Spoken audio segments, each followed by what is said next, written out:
Here is a strange fact about computational fluid dynamics.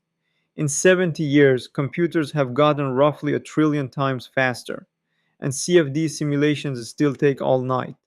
Every hardware generation was supposed to make CFD fast. Instead, engineers just ran finer meshes, higher Reynolds numbers, more physics. Faster computers never made CFD fast. They made it bigger. So where does it go from here? We will look at the real future of CFD, GPUs and exascale shipping today, machine learning maturing right now, and the speculative one, quantum computing. And we will be honest about which is real, which is promising, and which is still hype. To understand the future, understand why CFD is so hungry. The gold standard is direct numerical simulation, resolving every turbulent eddy.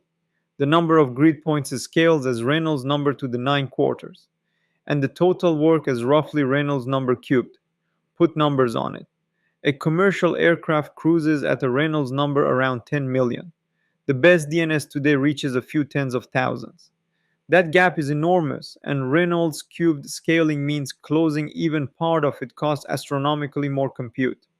Full aircraft DNS at flight conditions is out of reach, even on Exascale. That is the treadmill.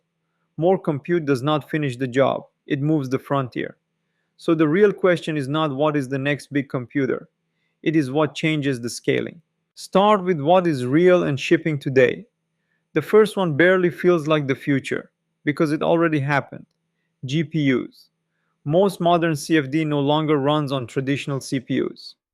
It runs on graphics processors, NVIDIA's H100 and Blackwell, AMD's Instinct MI300. The reason is a clean match of hardware to problem. CFD solvers apply the same stencil operation to millions of cells. That is exactly the massively parallel arithmetic a GPU is built for. Fluent, Star CCM Plus, OpenFOAM, and a wave of GPU native codes all offer GPU paths, often with large per node speedups. For the working engineer, that just means more design iterations per day on the same budget. The future, in this case, is already in your workstation. Scale up to the national lab level and you reach exascale, 10 to the 18 floating point operations every second, a quintillion. As of late 2025, the fastest machine in the world is El Capitan at Lawrence Livermore, 1.8 exaflops, around 11 million cores. Behind it, Frontier at Oak Ridge, the first machine ever to break the exascale barrier in 2022. Then Aurora at Argonne, and newly Jupiter in Germany, Europe's first exascale system. So what does a quintillion operations per second by CFD?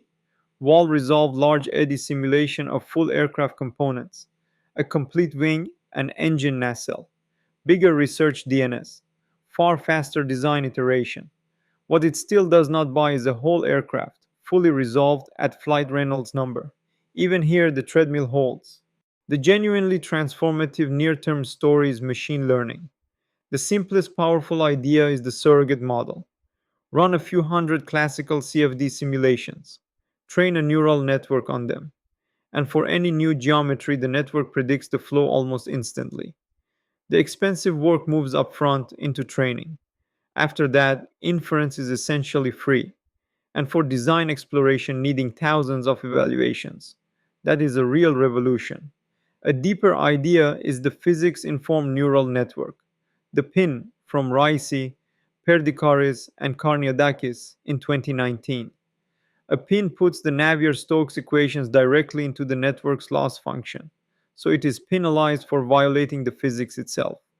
Pins are powerful for inverse problems and for blending sparse experimental data with simulation. But be honest, they are not yet a replacement for a well-tuned solver. The most exciting machine learning idea goes further. Neural operators. A normal neural network learns one input to one output. A neural operator learns the mapping between entire function spaces, a whole input field to a whole output field, and it is largely independent of mesh resolution. The Fourier neural operator from Lee and colleagues in 2021 works in Fourier space. DeepONet from Liu and colleagues uses a branch and trunk architecture grounded in a real approximation theorem.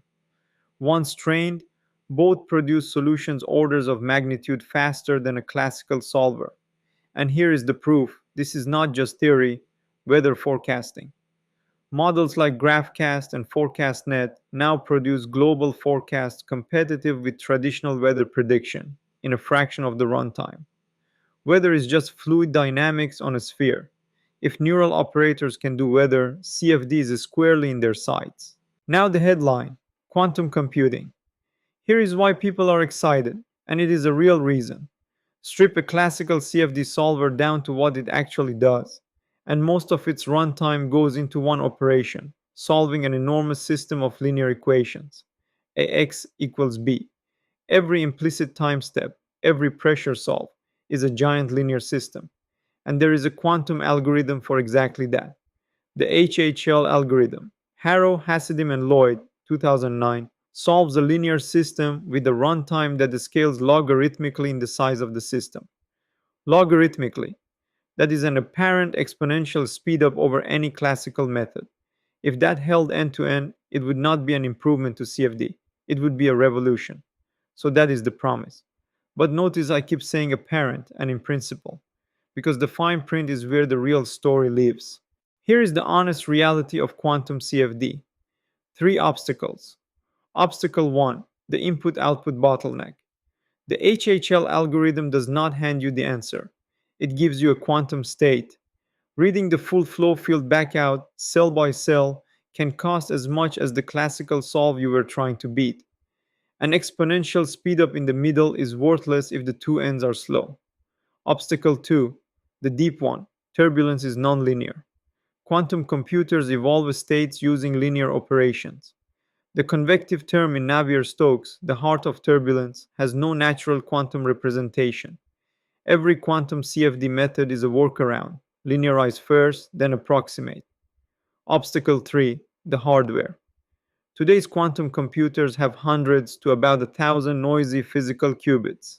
Useful quantum CFD needs thousands of error corrected logical qubits.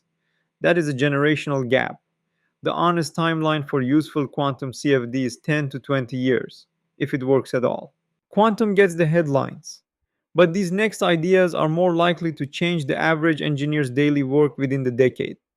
Differentiable CFD, solvers like JAX CFD and PhiFlow, built so gradients flow through the entire simulation. That gives you the exact sensitivity of any output, like drag, to any input, like a geometry parameter. So shape optimization becomes clean and efficient. Digital twins, a live CFD model of one specific machine, continuously fed with sensor data, so the simulation tracks the real asset. Real time CFD, simulations fast enough to sit inside an interactive design loop, today almost always powered by an ML surrogate. And cloud CFD, elastic supercomputing on demand, no cluster to own. That single shift lowers the barrier for small teams and students more than any algorithm on this list. A grounding point before the timeline. Some things will not change, no matter which paradigm wins. The Navier-Stokes equations themselves, they are physics, not a modeling choice. Every paradigm we have discussed solves them or accelerates them. None replaces them. The turbulence closure problem. RANS needs a turbulence model, LES needs a subgrid model. And nothing here, not quantum, not machine learning, solves closure. They just compute around it. Verification and validation.